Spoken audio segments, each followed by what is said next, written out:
compartirles lo que Dios ha hecho conmigo en Ecuador. Qué hermoso fue visitar ese país y poder conocer su cultura. Es un poco diferente, pero muchas veces se lo he compartido y pude experimentarlo. Siempre que salgo a un país extranjero, siempre en mi oración antes de salir es: Señor, ayúdame a amar al país al que voy, y amar al país es amar a su gente. Así que la gente ecuatoriana, los ecuatorianos son muy cálidos. Cuando no te conocen sí son muy reservados, muy reservados. Se limitan al hola y ya. Pero cuando te empiezan a conocer y empiezas a tratar con ellos, son muy abiertos, son muy cálidos. Es una gente muy amorosa y muy dadivosa también.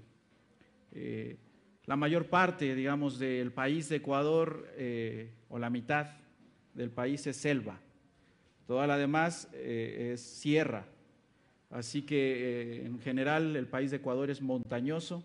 La ciudad de Quito es entre montañas, así que se imaginarán, la ciudad es así, subida y bajada, subida y bajada. Pero es muy bonito. Gracias a Dios me permitió estar en la zona norte de Quito, que estoy muy cerquita ahí al monumento a la mitad del mundo.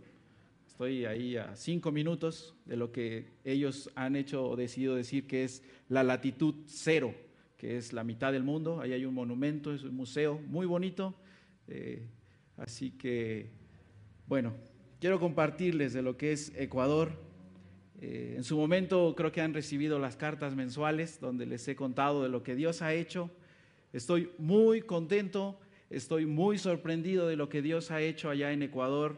La verdad, yo iba con una expectativa, fue muy corta, realmente superó muchísimo a lo que yo pensaba hacer y vivir, ¿no? Así que fue muy bonito ese tiempo ahí en Ecuador. Y quiero contarles de lo que fue, no sé si anda fallando, lo que fue Instituto Bíblico Misionero Ecuatoriano. De este lugar yo recibí la invitación para estar en Ecuador, del Instituto Bíblico. Instituto Bíblico pertenece a una misión que es Ecuador para Cristo. Ecuador para Cristo se divide en dos, lo que es Compasión y lo que es Instituto Bíblico. El Instituto Bíblico nace en el 2010 para la gente de la selva, exclusivamente para que gente de la selva vaya a estudiar Biblia y teología. Pero por la demanda de las iglesias y a petición de las iglesias, en el 2004 se abre para que otras iglesias vayan a poder estudiar, chicos y chicas, ahí al Instituto Bíblico, y se abre para las iglesias y para la gente de la selva. Así que conviven los alumnos y los que estamos ahí, convivimos con gente de la selva, de varias comunidades, gente auca, gente quichua, gente guaurani, gente... bueno, ya hasta se me olvidaron, hay muchísimas y cada uno habla su idioma. Así que pareciera que hay veces que es un instituto de lenguas, porque empiezan entre los que son de la misma comunidad a hablar entre ellos y ya siempre los molestamos y decimos: no quieres que sepamos lo que hablas.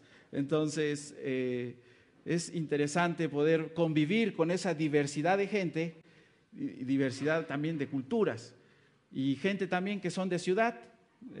Eso es un poquito más fácil compartir con ellos, pero también es un poquito más difícil trabajar en sus vidas porque son de ciudad, son más nobles la gente de lo que es la selva. Así que Instituto Bíblico es eso. También ahí estoy yo responsable. Esto es una mañana, a las 6 de la mañana todos hacemos devocional. Cerquita de ahí tenemos un cuarto devocional donde yo estoy responsable de los varones ahí en el Instituto Bíblico.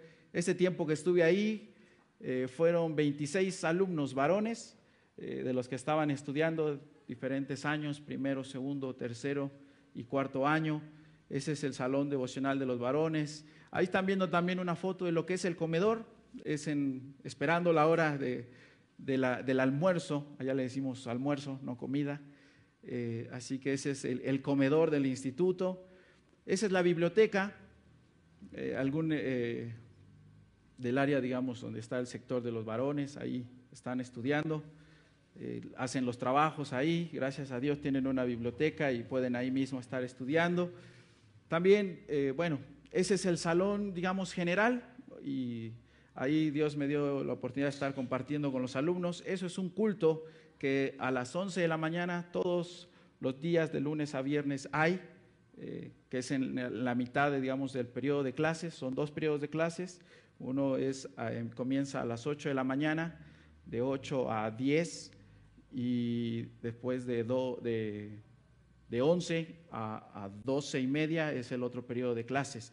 Y en ese periodo de espacio hay un culto, así que ahí estábamos en el culto. Bueno, es otra foto del comedor. Ahí, bueno, estamos, hay varios, el que está, casi no se ve, pero el que está acá de verde, él es como mi jefe directo. Él es el director de Conducta Cristiana Varones, él es chileno, está ahí ya desde hace 7 años, trabajando también en el Instituto Bíblico. Al lado estoy yo, al lado está el director de estudio, es el hijo del fundador de Compasión de Ecuador para Cristo y Compasión. Luego al lado de él sigue el director del Instituto Bíblico, y enseguida está el codirector, que es del cual yo recibí la invitación, y al último está un misionero que trabaja para Compasión, y él es el que está siempre ingresando a la selva. Toda la parte del año, él es el que está ingresando. Ahí estamos esa foto es porque los de 4º año tienen que hacer una tesis y tienen que defenderla. Así que ahí están exponiendo su tesis, defendiendo su tesis, y me invitaron a estar ahí en ese día. Bueno, también hay algunas actividades, salimos con los chicos a algún parque, ahí me invitaron y fui también como de responsable con los alumnos de 2º año a un parque al sur de Quito. Ahí pude conocer por primera vez lo que era el sur de Quito. Yo estoy en el norte, así que yo tenía que ir hasta el sur, a este parque. Y bueno, también hacemos actividades con los chicos ahí al final del año. Ahí están, esos son los 3 panaderos, y estaban ahí haciendo un pequeño sketch para todos sus compañeros. También, bueno, estuve ahí en lo que fue la graduación de este año. Ahí están. ¿Por qué puse esa foto específicamente? Porque también Dios me dio el privilegio de dar una materia ahí en el Instituto Bíblico, que fue Ética Cristiana, y ellos fueron los que se graduaron, y ellos fueron mis alumnos de primer año, así que fueron los primeros. Y ahora quiero hablarles también de algo bien especial, lo que fue la selva. Para mí fue una experiencia hermosa, donde Dios me regaló cosas muy bonitas, gente que nunca pensé que iba a conocer. Y yo cuando estuve en Argentina, en el Instituto Bíblico, había leído el libro que hablaba de los 5 misioneros. Y en mi vida me imaginé poder conocer su casa y la torre de control, donde ellos, digamos, coordinaban todo para salir a lo que era la selva.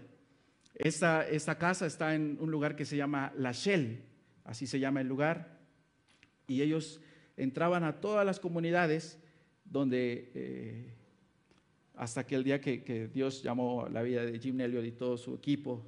Y bueno, esa avioneta que ustedes ven ahí está en el parque de La Shell. Es increíble. Yo nunca pensé que esa historia en Ecuador todas las personas la conocen. Y es increíble cómo, o sea, para Jim Elliot y lo que él hizo es histórico en la vida de Ecuador y de los ecuatorianos. Es increíble. Esa avioneta es una réplica que está ahí en el parque central de La Shell. Entonces, toda la gente que visita La Shell y va al parque central, está esa avioneta ahí. O sea, es histórico para Ecuador eso. Así que bueno, esas son, ahí vi ese tanquecito con lo que cargaban el combustible para la avioneta. Ahí todavía lo tienen como reliquia. También no sé si han visto o han escuchado la historia de Jim Elliot, los niños sí me acuerdo, antes de irme la habían estudiado. Por ejemplo, ahí hay un paracaídas.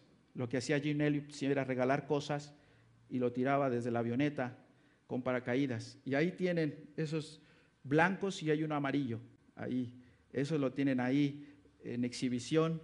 Tú lo tocas y es, pero viejísimo. O sea, no dejan tocarlo, pero a mí me dejaron tocarlo. Porque es así como, es reliquia, ¿no? O sea, tiene años. La casa por dentro, ese cuarto donde está, no la han tocado. Sigue, ya tú ves ahí y ya se la está comiendo la polilla y todo, pero no la han restaurado porque quieren dejarla ahí intacta para que sea como un pequeño museo. Ahí hay fotos de lo que era Jim Elliot, hay unas fotos ahí también de los Aucas o Guaranis, que es lo mismo, son los mismos, los Aucas y los Guaranis. Bueno, ahí está una casita, así es como la gente vive, de puro palma y siempre las casas, esta es una de las casas que les voy a enseñar, hay otra, siempre están en alto, más o menos 1 metro de altura. ¿Por qué? Porque en la selva llueve muchísimo, muchísimo. No tienen idea la cantidad de agua que cae en una lluvia de 10 minutos. O sea, se hacen ríos. O sea, entonces, las casas las tienen que construir en alto, porque si no, aunque ellos duermen en hamacas, o sea, no tienen, digamos, y no tienen muebles, no tienen para guardar nada, todo es así, tierra, digamos, es el piso, pero tienen que estar en altura. Bueno, ahí es una escuela, digamos, donde los alumnos, los niños van ahí a la escuela. Ahí estamos visitando a un hermano que no había ido a la iglesia, esa es su casa y bueno, ahí estamos entrando. Esta es otra casa, les vuelvo a repetir, siempre como que está en alto. Ese es un tipo de comida. Lo que está ahí, ven, en la parte de arriba es yuca. Es algo especial para ellos la yuca. En todo su platillo la mayoría lo comen. Pero también es algo especial porque con eso hacen una bebida típica dentro de la selva que se llama la chicha. Digamos, ese vegetal, que lo ven como vegetal, lo pelan, lo ponen a hervir un poquito y las viejitas, la gente mayor, la de la tercera edad, la mastican. O sea, le dan una mordida, la mastican y tienen un balde grande y lo escupen ahí. Juntan mucha, siembran mucha yuca, ponen a hervir mucha yuca, porque es una bebida típica. Ellos no toman agua, ellos toman chicha. Entonces, imagínense el balde todo lleno, pero esa bebida la dejan fermentar, es una bebida alcohólica. Pero para ellos es cuando hay visitas, es como la bebida especial para las visitas. Entonces, no es, yo lo sabía desde antes, a que sabía, y justo creo que le había contado al hermano Roberto, espero no me den chicha, pero eso era imposible, no, digamos, no tomar chicha. A la altura que me la dieron, yo me la tomé y sabía rico, porque hace un calor tremendo en la selva, que eso ya te sabe rico. O sea, ya dices, te olvidas del agua, te olvidas de todo y dices, para adentro, ¿no? Solo sí me dieron 3 tips antes de poder entrar a la selva, en base a la chicha. Porque me contaron y dijeron, siempre la mente humana como que es sugestiva y se dice, no, eso no, yo no quiero. Porque sabes que está fermentado, porque sabes que las viejitas se lo masticaron y te lo van a dar y no es algo como muy agradable y cuando ríen las viejitas pues ves que ya no tienen ni dientes, entonces tú dices, eso yo voy a tomar, sí, eso tú vas a tomar. Y las 3 cosas que me dijeron fue, no des el primer traguito y te quedes con él. ¿Por qué? Porque lo que ellas hacen es, como vieron que no te gustó, vienen y te lo están sirviendo. Te lo están sirviendo. Entonces, si tú das traguito, ellos vienen y te vuelven a servir. O sea, nunca terminas. Ese es el primero. No hagas eso, me dijeron. El segundo, no te lo tomes todo tampoco. Porque van a decir que te gustó y te van a dar más y no te van a dejar de dar. Así que tampoco hagas eso.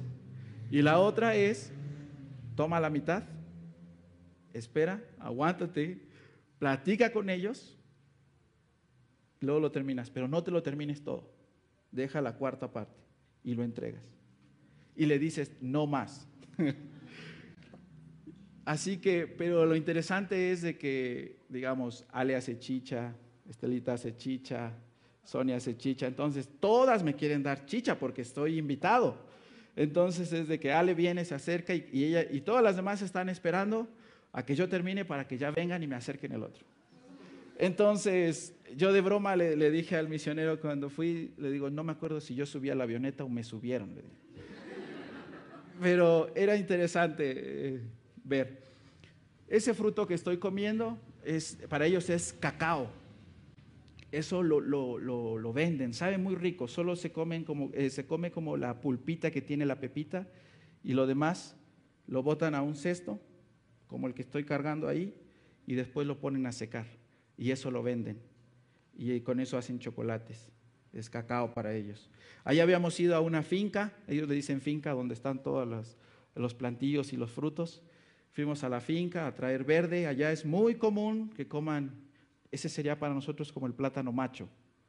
Pero ellos también comen el plátano macho, pero ellos le dicen maduro y ellos a esto le dicen el verde.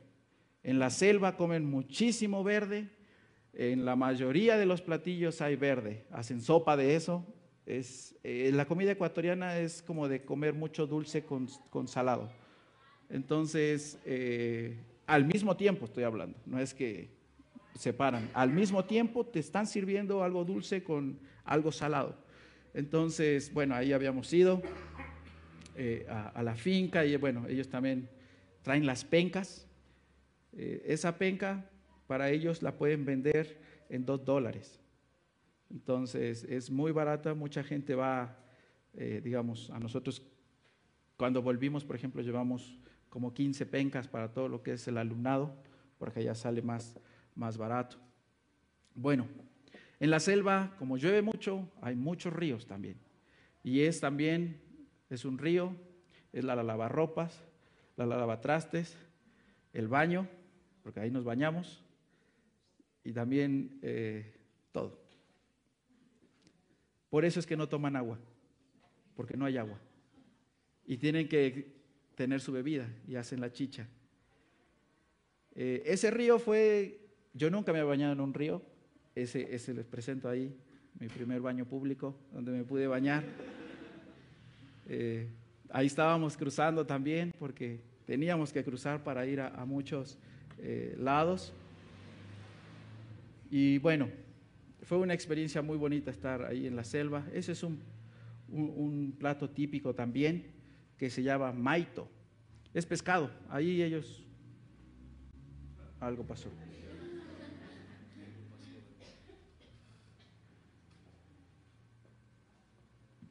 Bueno, Ecuador, algo que sí me costó mucho trabajo, ya que llegó mi mamá, pues lo puede decir. No me gusta mucho el arroz blanco a mí, para mí es muy seco. Pero allá, a la mañana, a la tarde y a la noche comen arroz blanco. Y es lo que más te sirven, porque es lo que más te va a llenar. Así que al principio me costó mucho trabajo comer siempre, y por lo regular como el arroz sí lo como, pero poquito, pero para ellos es la base de un alimento, el arroz blanco. O sea, todo va con arroz. Arroz con pollo, arroz con carne, arroz con pescado. O sea, todo lo que tú quieras comer es con arroz. O sea, es increíble lo que les voy a decir, van a decir, están locos los ecuatorianos. Sí, para mí, yo también pienso lo mismo. Ellos comen espagueti con arroz. O sea, acá nosotros o comemos arroz o comemos espagueti. Allá comen arroz con espagueti. Y yo la primera vez que me sirvieron dije, ¿qué es esto? Esto es la comida de los perros, digo yo. ¿Cómo van a comer esto, arroz con me habían dicho que no había y no como, pero es increíble. Yo veía a todos los alumnos y decía, esto es buenísimo, ¿cómo no vas a comer así? Gracias, yo paso. No, yo como arroz o como la pasta, pero no, es increíble lo que es el alimento ahí en Ecuador. Bueno, creo que si no se puede, después podemos, yo les puedo poner aquí la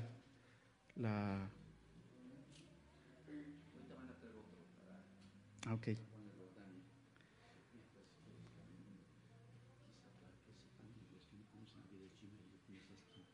Ya, ok.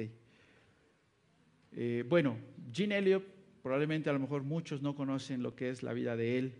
Él es un misionero americano que fue por el año 60 a Ecuador y la misión era alcanzar a la gente de la selva, específicamente a los Aucas. La misión de él era, y sí, son así, yo lo pude comprobar, son muy reservados ahí en la selva. La gente de la selva es muy sensible, muy sensible. Tú tienes que tener un trato especial con ellos, no es muy fácil tratar con ellos porque lo toman muy personal. Ellos cuando piensan, hoy los jóvenes ya no mucho, pero la gente de la tercera edad y los papás sí. Si tú vienes como que de la ciudad, ellos siempre están como que cuidando. Primero no hablan el castellano, a ellos le tienen que traducir a su idioma. Los niños ya hablan el castellano y los jóvenes ya hablan porque en la escuela les enseñan el castellano y obviamente en casa siempre hablan con los papás en su dialecto. Pero es increíble cómo es la gente en la selva. Y Jean Elliott no es que llegó por primera vez ahí con los Aucas, se bajó de la avioneta y empezó a compartirles. Como les mostré, había unos paracaídas que ellos utilizaban para regalar cosas a ellos con canastas. Y era la forma que querían ellos de poder ganar la confianza de ellos, pero nunca la ganaron, tanto así que lo mataron los mismos Aucas. Y lo que ellos pensaban que era la avioneta, porque nunca habían visto una avioneta, para ellos la avioneta le dicen avión. O sea, imagínense la magnitud. Cuando a mí me preguntaban cuando yo llegué, ¿tú veniste por tierra o veniste en avión? Y para ellos venir en avión es venir en la avioneta. Y yo le digo, no, yo vine en avión. Y dice, ¿pero es grande o pequeño? O sea, no es grande, le digo, por lo menos caben 150, 190 pasajeros. Y es una sorpresa para la gente de la selva que tú digas, ha de ser un avionzote enorme, donde en la avioneta solo caben 6, hay de 4 pasajeros y hay de 6 pasajeros, que es la más grande. Pero estando ahí y ver cómo pensaban que esa avioneta era un pájaro grande para ellos, ¿no? Lo que es narra la historia de Jean Elliott y poder pensar y ver que ellos siempre que llega una avioneta corren todos, salen de la casa a la pista, salen, pero es increíble, pareciera que te van a dar la bienvenida. Es increíble cómo ellos, aún en su, digamos, ignorancia, siempre están recibiendo a las personas. Y es increíble cómo el trabajo de Jean Elliott ahí en la selva, y específicamente con los Aucas, marcó toda la diferencia en todas las demás comunidades, porque se fue expandiendo el evangelio después con las esposas que siguieron con la misma visión de él, queriendo compartir el mensaje. Y bueno, Compasión Ecuador visita 35 comunidades dentro de la selva, y esas 35 comunidades hay una iglesia establecida, donde hay sin duda sus cuestiones difíciles. Una de ellas es la cuestión de la bebida, la chicha. Para muchos líderes y mismos miembros es una piedra de tropiezo, es una bebida típica para ellos, pero muchas veces no miden la cantidad que toman. Entonces sí se llegan a emborrachar. Entonces es un trabajo difícil de muchos años.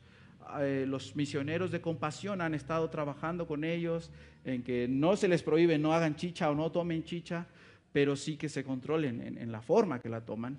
Entonces, otro conflicto que hay muy fuerte dentro de la selva es que hay muchos brujos, mucho ocultismo hay dentro de la selva.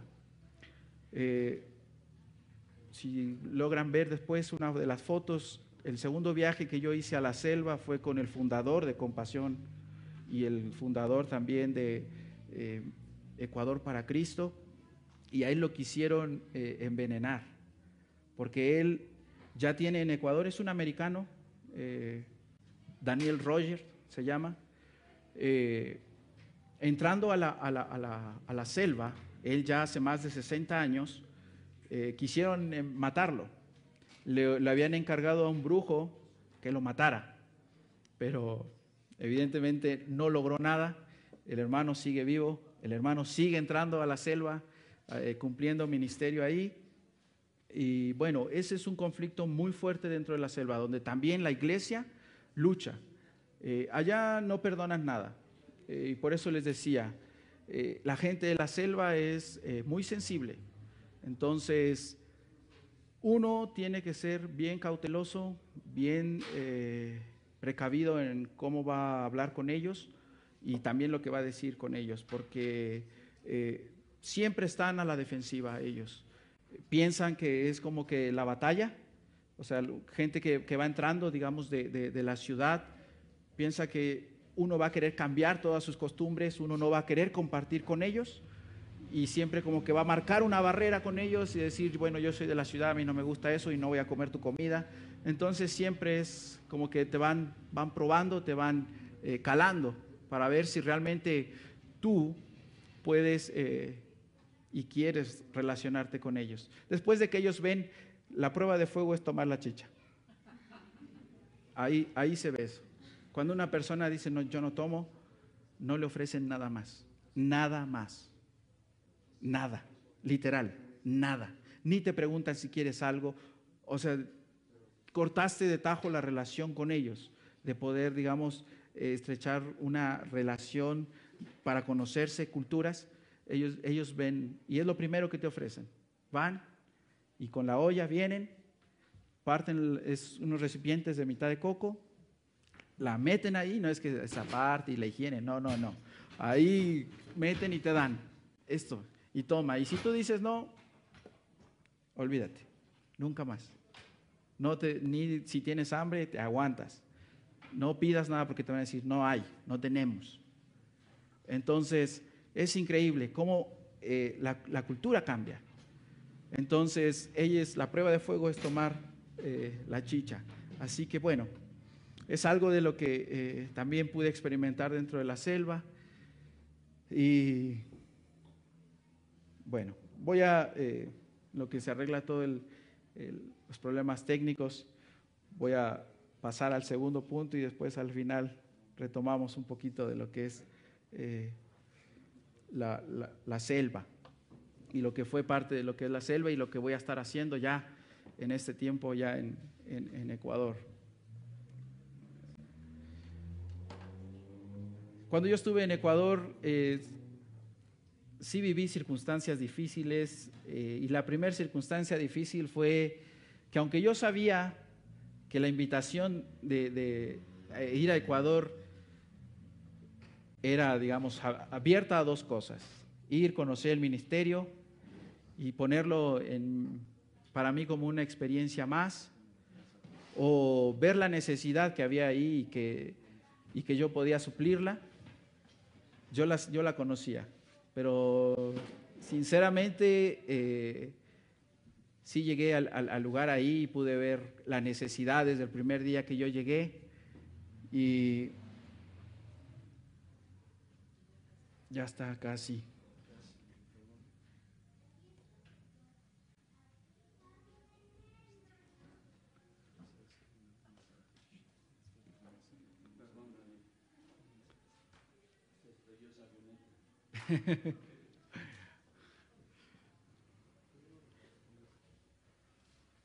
Puede ser así.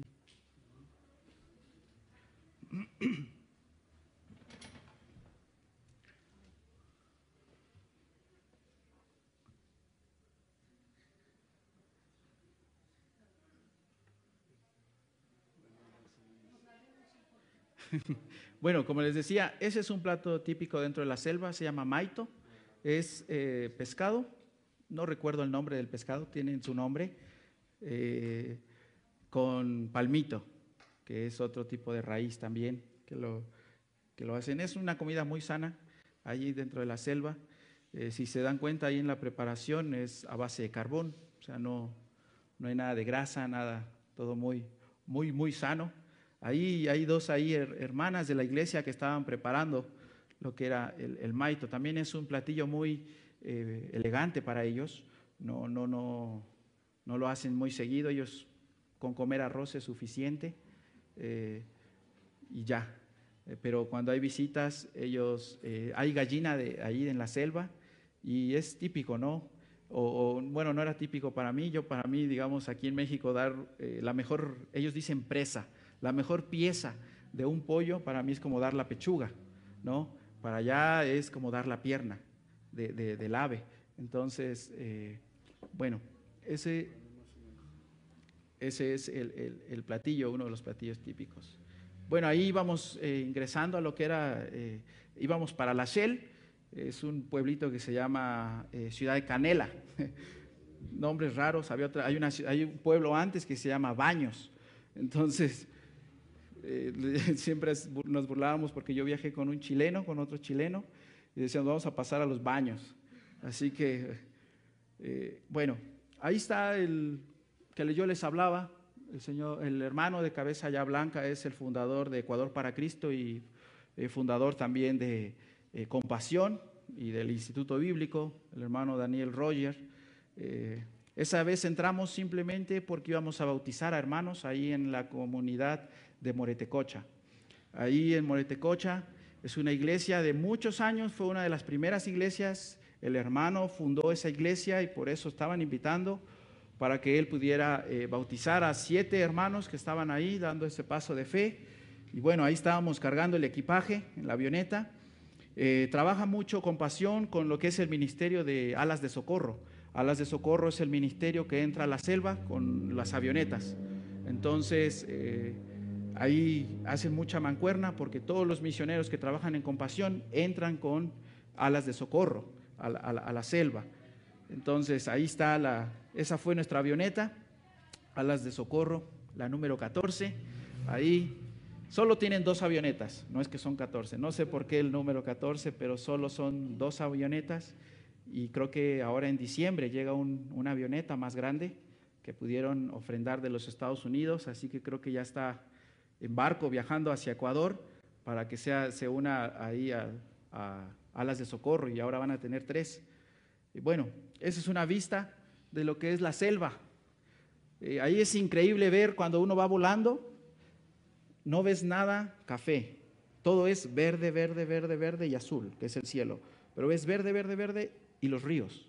Muchísimos ríos vas a ver arriba sobre la avioneta. Ahí esa es la comunidad, no recuerdo, me habían dicho el nombre de esa comunidad, pero bueno, ahí vamos viajando. Esa es una foto donde, como les decía, escuchan la avioneta que está aterrizando y los niños salen de las casas o de donde estén corriendo a la pista y ver quién va llegando, ¿no? Y es interesante cómo ven que vas pasando así, digamos que vas llegando a su comunidad. Ahí entramos esa es la comunidad de Moretecocha. Para llegar a esta comunidad de La Shell tuvimos que volar 30 minutos y ahí llegamos a Moretecocha. Ahí en Moretecocha el dialecto es quichua. Algunas palabras las aprendí porque ashkapagaracho, muchas gracias. Pagaracho es gracias.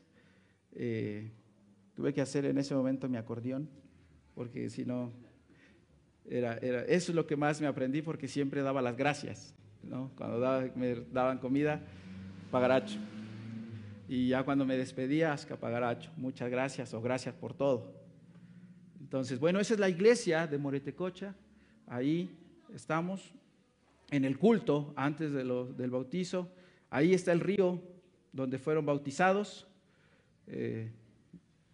4 de este lado se van a bautizar y 3 hermanas de aquel lado eran los que se estaban bautizando. Ahí está, digamos, otra casita, una chocita dentro de la selva.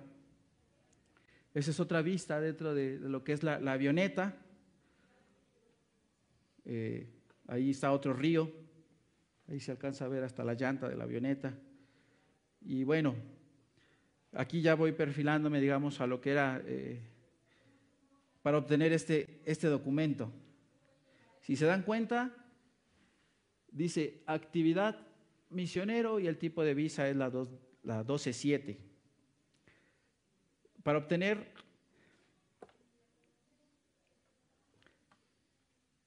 ese documento oficial que ustedes ven ahí, en el mes de junio, yo recibí una ofrenda de esta iglesia.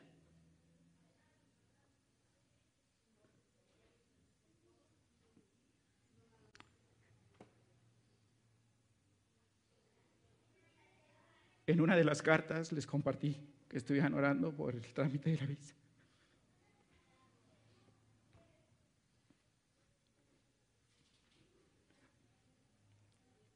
No tenía ni $1 para pagar la visa.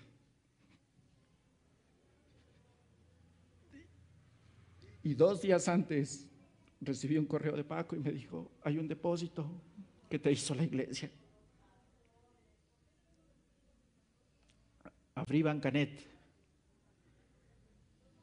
y descontando todo,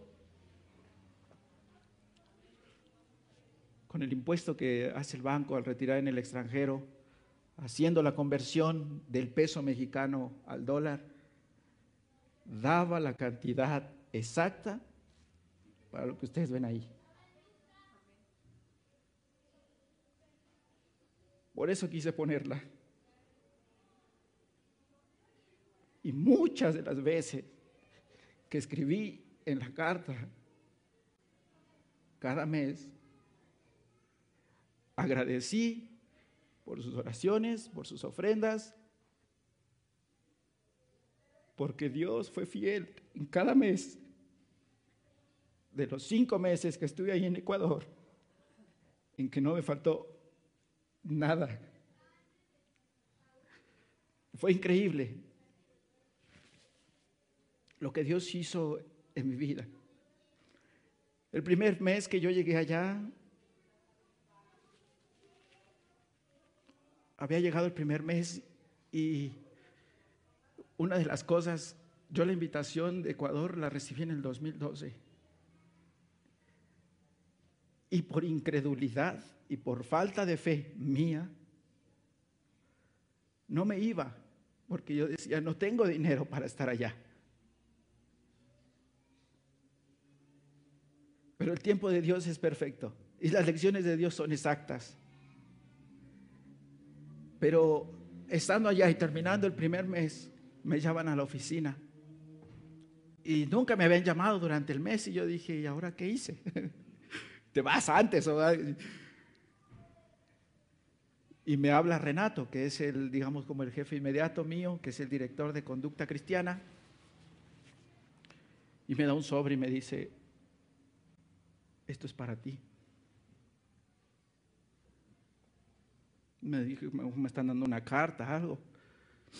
No, era una ofrenda. Donde justo en ese momento había necesidades de comprar jabón y todas las cosas que necesitaba para lavar la ropa y cuestiones.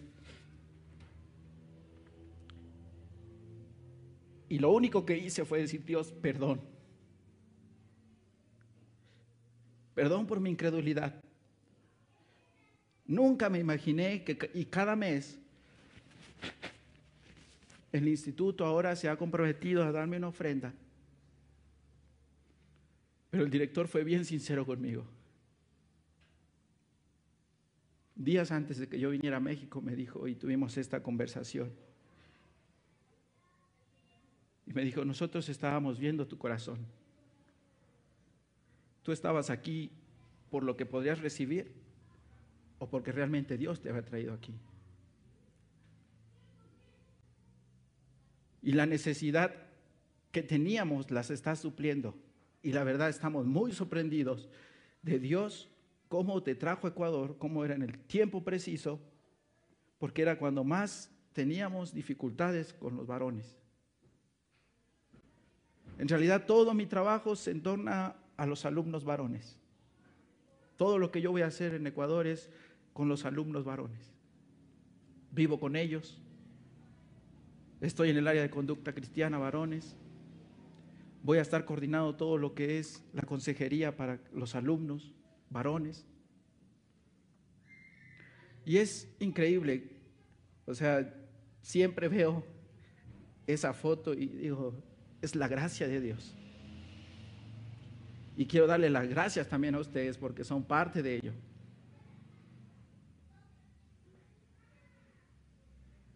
Esas son otras de las actividades que podemos hacer. Estuve también en el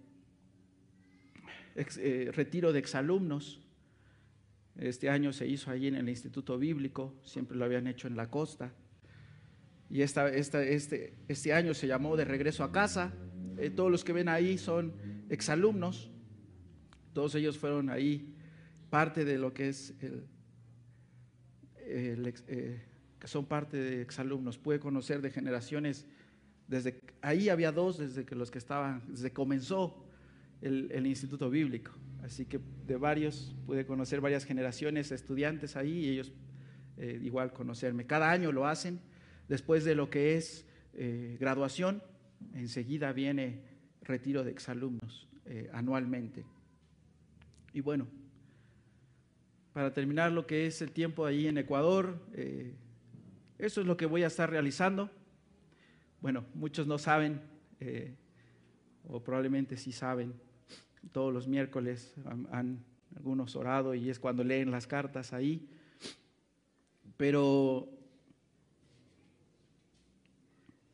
fue bien evidente, ¿no? Dios me quería y me quiere en Ecuador. Estoy muy contento de lo que yo hago ahí en Ecuador, realmente estoy satisfecho. Son cosas que mi corazón anhelaba ministerialmente y luché por mes y medio de decir, no, yo me regreso a México y muchas gracias Ecuador, muy bonito, les ayudé este tiempo y se acabó. Pero era evidente, Dios marcándome y diciendo, Daniel, te quiero acá. Daniel, te quiero acá. Y tan evidente que en una semana me dieron la visa. La presenté un miércoles la petición para que me dieran la visa de misionero y me dijeron, ven al próximo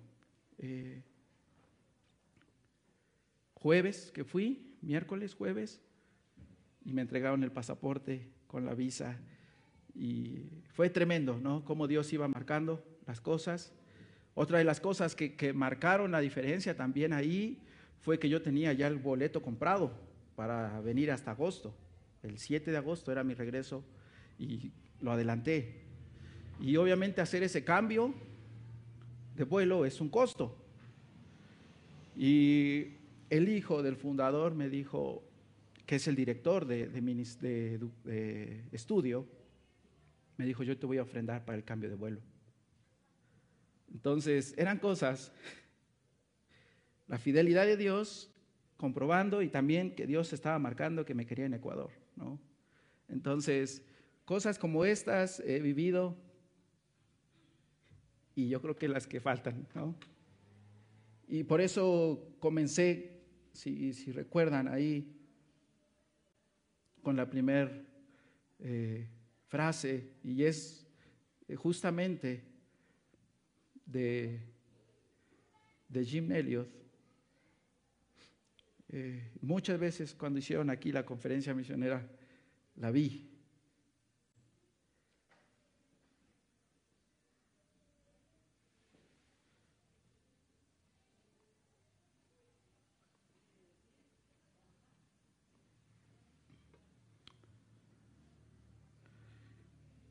Y dice, no es tonto el que da lo que no puede conservar, para ganar aquello que no puede perder. Y esa frase a mí me marcó muchísimo, ¿no? Y es como que un lema que está en mi corazón, el poder estar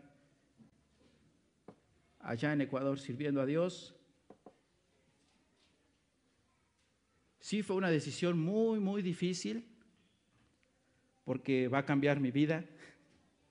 si en el 2007 cambió cuando decidí ir a vivir a Argentina, ahora es otra etapa de mi vida donde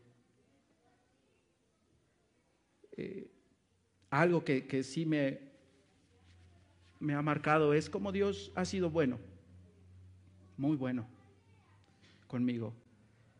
Y sé que Dios me va a sustentar, me va a sostener, me va a ayudar, porque sé que van a venir situaciones difíciles, sé que van a estar cuestiones donde yo tengo que responder. Y sinceramente es lo que me daba miedo a mí, el decir sí y saber todo eso. El reto que se viene, el desafío que viene por delante, pero algo que a mí me ayudó muchísimo fue la vida de Pedro. La vida de Pedro a lo largo de la Biblia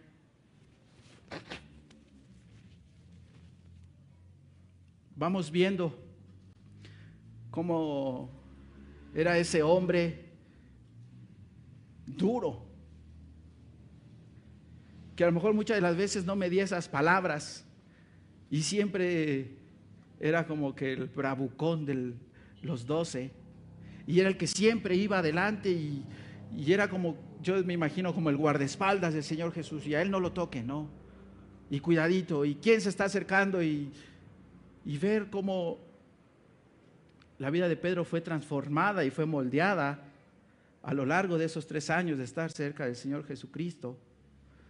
Cuando una vida que tomó decisión de no seguir siendo igual, de no conformarse, sino transformar su vida, transformar su entorno, a pesar de sus errores, a pesar de sus fallas, él quiso seguir a Jesús. Y quiero que me acompañen ahí en Mateo capítulo 4.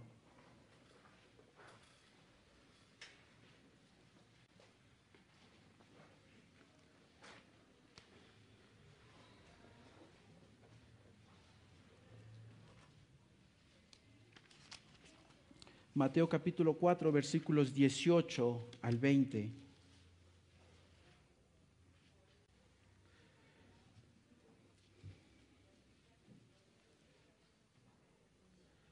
Y cuando Dios me llama a mí, a Ecuador, o me llama a un ministerio, o me llama a mi vida cristiana, y veo en la vida de Pedro cómo Dios ha llamado a Pedro a decir, sígueme. Y sé que a lo largo de tu vida Dios también te ha llamado y te ha dicho, sígueme. Sígueme a trabajar en el ministerio, sígueme a vivir una vida cristiana, sígueme a vivir un matrimonio que agrade a Dios, una juventud que agrade a Dios. Pedro va a ver aquí cómo el Señor Jesús tiene que escoger a personas. Y a ti te ha escogido. Te ha escogido para que le sigas. Y vemos aquí el primer llamado de Dios. El llamado de Dios a seguirle en la vida de Pedro. Y fíjate lo que dice ahí el versículo 18. Andaba Jesús junto al mar de Galilea y vio. Y a ti un día también te vio. Y vio a 2 hermanos, Simón llamado Pedro y Andrés su hermano, que echaba la red en el mar, porque eran pescadores. Y les dijo, venid en pos de mí y os haré pescadores de hombres. Y en algún momento Dios también te dijo a ti, vení, sígueme. Y Dios llamando a tu corazón, llamando probablemente en su momento a la salvación, llamando también al servicio dentro de la iglesia cristiana, a que donde tú puedes desarrollar tus dones para que la iglesia cristiana crezca, la iglesia local específicamente aquí en Coajimalpa crezca y se fortalezcan y se unan. Aquí el Señor Jesús estaba diciendo, ven, sígueme. Y en esta tarde también Dios está diciendo, ven, sígueme. Renueva tu compromiso con Dios. Renueva tu comunión con Dios, tus convicciones. Y cuando uno ve aquí, versículo 18, y vio. El Señor Jesús vio. Y en algún momento también te vio a ti. Pero no solamente te vio. Versículo 19 dice, venid, te llamó. Pero fíjate lo que fue la respuesta de estos dos hermanos. El versículo 20 y dice, y ellos entonces dejando al instante, inmediatamente, las redes le siguieron. Y qué interesante es que muchas de las veces, y yo me reflejaba aquí, muchas de las veces yo he dicho, Dios, espérame un momento, Dios, necesito esto, esto y esto. Y si ya lo tengo, y hago. Y a lo largo de la vida de Pedro me dice, no, yo te he visto y te llamé y quiero que ahora me obedezcas. Es ahora, es ya. Y la vida de Pedro dice, y al instante dejaron las redes y siguieron a Jesús. Y qué interesante es ver la vida de Pedro, cómo comienza, porque aquí comenzaba su ministerio junto con Jesús. El llamado de Pedro a ser que de pescador de peces a pescador de hombres. Y qué interesante, el llamado de Dios a seguirle. Y Dios también te está llamando a ti. Y probablemente tú sabes a qué. A algo en específico Dios te está llamando. ¿Le estás siguiendo ya o le estás diciendo, Dios, espérame? Pero también no solo le llamó a seguirle, también le llamó a los desafíos. Y sabes, quiero que me acompañes ahí rápidamente en Mateo capítulo 14, versículos 22 al 33, y dice así: y enseguida Jesús hizo a sus discípulos entrar a la barca e ir delante de él a la otra ribera, entre tanto que él despedía a la multitud. Despedida la multitud, subió al monte a orar aparte. Y cuando llegó la noche, estaba allí solo. Y ya la barca estaba en medio del mar, azotada por las olas, porque el viento era contrario. Mas a la cuarta vigilia de la noche, Jesús vino a ellos, andando sobre el mar. Y los discípulos, viéndole andar sobre el mar, se turbaron, diciendo, ¡un fantasma! Y dieron voces diciendo, pero enseguida Jesús les habló diciendo, tened ánimo, yo soy, no temas. Entonces le respondió Pedro y le dijo, Señor, si eres tú, manda que yo vaya sobre las aguas. Y le dijo, ven. Y descendiendo Pedro de la barca, andaba sobre las aguas para ir con Jesús. Pero al ver el fuerte viento, tuvo miedo y comenzando a hundirse, dio voces diciendo, Señor, sálvame.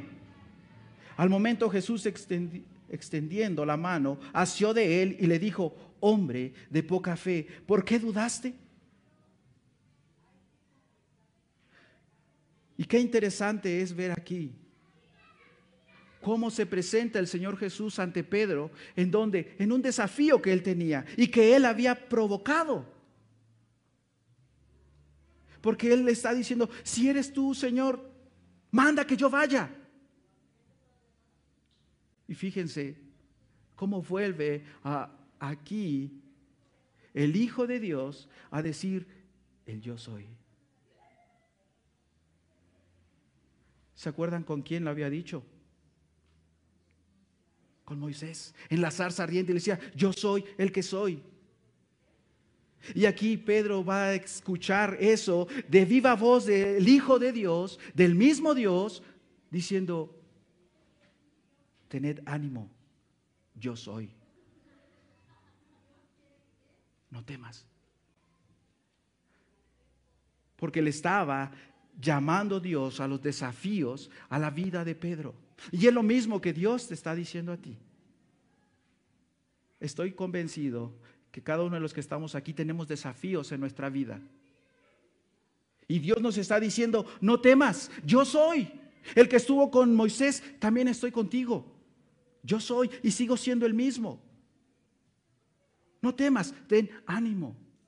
Pero qué interesante también, le vuelve a repetir en el versículo 29 y dice, ven. Le vuelve a recordar, ven. El llamado de Dios a la vida de las personas. En el desafío también Dios te va a estar llamando y te va diciendo, no temas. Pero aún así Pedro tuvo miedo. Y le va a decir el Señor Jesús, hombre de poca fe. ¿Y cuántas veces nosotros también estamos en esta misma situación que la vida de Pedro? Hombre de poca fe. Y el Señor nos está preguntando, ¿y por qué dudas? ¿Por qué dudas? ¿A qué estás dudando? Y no solamente Dios llama a los desafíos, también llama a unas convicciones. Y vamos a ver aquí que a lo largo de la vida de Pedro, Dios probó las convicciones y estoy convencido que Dios también va a probar tus convicciones. ¿Son tus convicciones o son las de tu papá? ¿O son las del pastor? ¿O son las de los líderes? ¿Son tuyas? ¿O las tienes prestadas de alguien? En la vida de Pedro va a ser probado y yo sé que tú vas a ser probado también. ¿Son tus propias convicciones o son de alguien más? Acompáñenme a Lucas capítulo 22.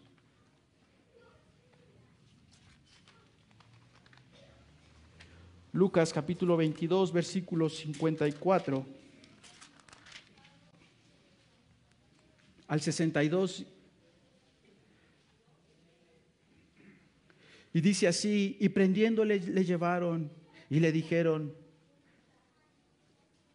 y prendiéndole le llevaron y le condujeron a la casa del sumo sacerdote, y Pedro le seguía de lejos. Y habiendo ellos encendido fuego en medio del patio, se sentaron alrededor. Y Pedro se sentó también entre ellos. Pero una criada al verle sentado al fuego, se fijó en él y le dijo, también este estaba con él. Pero él lo negó diciendo, mujer, no lo conozco.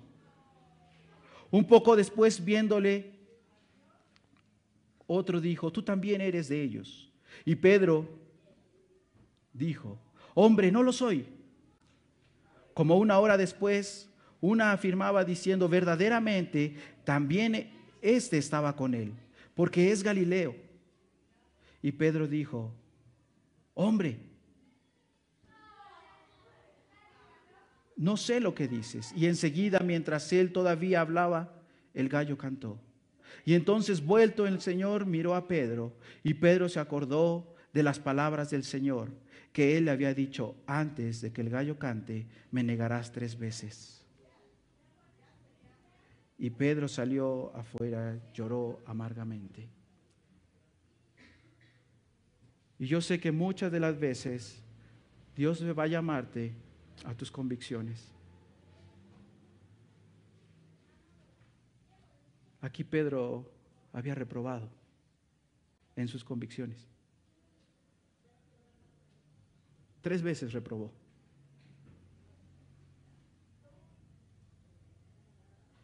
Pero me llama mucho la atención en el versículo 60. Y dice, y Pedro dijo al hombre, no sé lo que dices. Y enseguida, mientras él todavía hablaba, el gallo cantó. Y el versículo 61, fíjate lo que dice. Entonces, vuelto el Señor, entonces el Señor Jesús miró a Pedro. ¿Te imaginas lo que fue ese cruce de miradas Pedro y el Señor Jesús? ¿Qué habrá pasado por la mente de Pedro?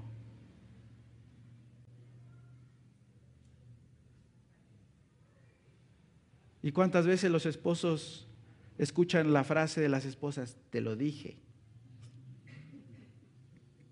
Y se ríen porque saben. Y es como que el Señor Jesús le hubiera dicho, te lo dije, Pedro.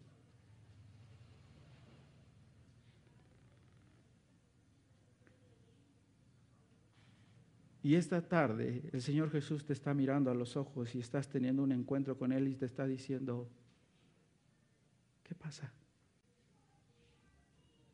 ¿Cómo están tus convicciones? ¿Vienes reprobando? En la vida cristiana, materia reprobada, materia recursada. Hasta que la pases. Y con Dios es 10, no es 9. Si no pasas con 10, sigues reprobando. O seguimos reprobando. Y Dios llama a Pedro a seguirle, Dios llama también a los desafíos, Dios llama también a las convicciones, pero también, y por último, ¿tú crees que para Dios hay equivocaciones? No. Y el último punto es algún tema que estuvimos en la cena del Señor, el servicio. Dios llama al servicio, a la vida de Pedro. A pesar de que, ¿cómo fue llamado por Dios? En los desafíos, que en ese desafío podríamos decir, fallaste, Pedro, porque te empezaste a hundir, hombre de poca fe. Cuando te dije, antes de que el gallo cante, tú ya me negarás 3 veces. Dios lo va a llamar al servicio. Y quiero que me acompañen rápidamente ahí en en Juan capítulo 21.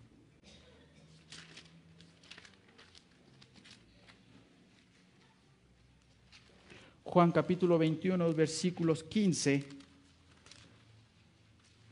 al 17, y dice así: cuando hubieron comido, Jesús dijo a Simón Pedro, Simón, hijo de Jonás, ¿me amas más que estos? Le respondió, sí, Señor, tú sabes que te amo. Él le dijo, apacienta mis corderos. Y volvió a decirle la segunda vez, Simón, hijo de Jonás, ¿me amas? Pedro le respondió, sí, Señor, tú sabes que te amo. Le dijo, pastorea mis ovejas. Y le dijo la tercera vez, Simón, hijo de Jonás, ¿me amas? Pedro se entristeció de que le dijese la tercera vez, ¿me amas? Y le respondió, Señor, tú sabes todo. Tú sabes que te amo. Jesús le dijo, apacienta mis ovejas. Y qué interesante es ver que a lo largo de la Biblia, cuando Dios repite las cosas es por algo. Todos de aquí somos hijos, en algún momento. Otros ya son esposos, esposas, pero todos somos hijos. Y en su momento nuestra mamá o nuestro papá nos mandó algo. Y cuando no obedecíamos, nos volvían a repetir, porque era que hiciéramos caso a esa ordenanza que nos estaban dando.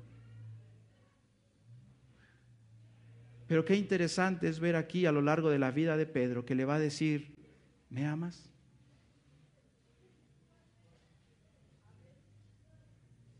Pero ahora quiero que tú puedas hacerte estas preguntas. Y que en lugar que diga Pedro, pongas tu nombre y diga ahí, ¿me amas? Y que el Señor en esta tarde te está preguntando a ti, ¿me amas?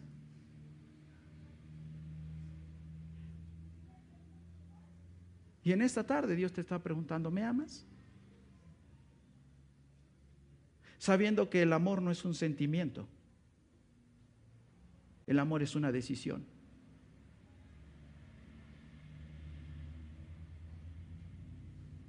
Y el Señor Jesús te está diciendo, ¿me amas? Y nuevamente te vuelve a decir, ¿me amas? Y qué interesante es poder ver cómo en el versículo 18 va a decir esto, de cierto te digo, cuando eras más joven te ceñías e ibas a donde querías, mas cuando ya seas viejo extenderás tus manos y te ceñirá otro y te llevará donde no quieras. Versículo 19. Esto dijo, dando a entender con qué muerte había de glorificar a Dios. Y dicho esto, dijo nuevamente, sígueme. Y en esta tarde Dios te está llamando a que tú le sigas. A que le sigas con un compromiso probablemente. A que tú le sigas con convicciones. A pesar de los desafíos que vas a poder enfrentarte en tu vida. Pero también siempre vamos a estar probados por nuestras convicciones. Y si tú quieres seguir a Dios, tienes que seguir en esos desafíos. Tienes que defender tus convicciones, pero también tienes que servirle. Y que realmente esto, que a mí me ayudó estando en Ecuador, la vida de Pedro, pueda ser una bendición en tu vida y que realmente puedas experimentar lo que Dios quiere y lo que Dios tiene para cada uno de nuestras vidas. Imagínate si Dios quiere un propósito y tiene un propósito específicamente para ti como persona, cuanto y más como familia. Que se unen fuerzas, que se apoyan unos a los otros. Y que tú puedas realmente tener esa seguridad como Pedro. A pesar de todos los errores y los fracasos que tuvo Pedro, si se podría decir, Dios lo restaura, diciéndole, ¿me amas? Al punto que llevó a Pedro a quebrantarse y decir, tú sabes todo. Porque sabía que Pedro no estaba siendo todavía sincero con el Señor Jesús cuando dice, oh, sí, te amo. En las primeras 2 veces que le dice, ¿me amas? Pedro no estaba diciendo y no estaba siendo sincero con el Señor Jesús. Por eso dice la tercera vez, y entonces Pedro se entristeció. Porque se dio cuenta que estaba no siendo sincero con Dios, al punto que le dijo, Señor, tú sabes todo. Y aún así dice, apacienta mis ovejas. Hechos capítulo 2. El día de los Pentecostés, Dios le va a dar la oportunidad de poder decir, mira, viste Pedro, te he restaurado. ¿Cuántos convirtió? Más de 3,000. La Biblia dice, y los que se contaron fueron 3,000. Después de haberse hundido, después de haberle negado,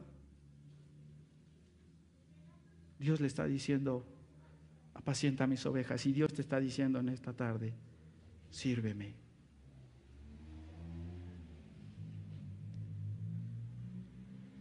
Señor, gracias por este día. Gracias, Padre, porque muchas de las veces también podemos reflejarnos en la vida de Pedro, podemos muchas de las veces ver nuestra vida y mirar hacia atrás y decir, te he fallado, Señor. Y probablemente también muchas veces negado y he vendido mis convicciones. Pero aún así, Dios, tú das oportunidades a lo largo de nuestra vida. A ser diferentes, a cambiar nuestra manera de pensar, a cambiar nuestra manera de decidir. Gracias, Padre, porque a lo largo de todo el tiempo, esta tarde es como una oportunidad nueva, en la cual podemos acercarnos a ti, Señor. Donde muchas de las veces podemos estar diciendo no a tu llamado. Quedándonos estancados, Señor, en esos desafíos que tú pones a lo largo de nuestra vida. Y también a lo largo de nuestra vida traicionándote y diciendo, no, yo no te conozco. Y probablemente no con las palabras, pero sí con nuestros hechos.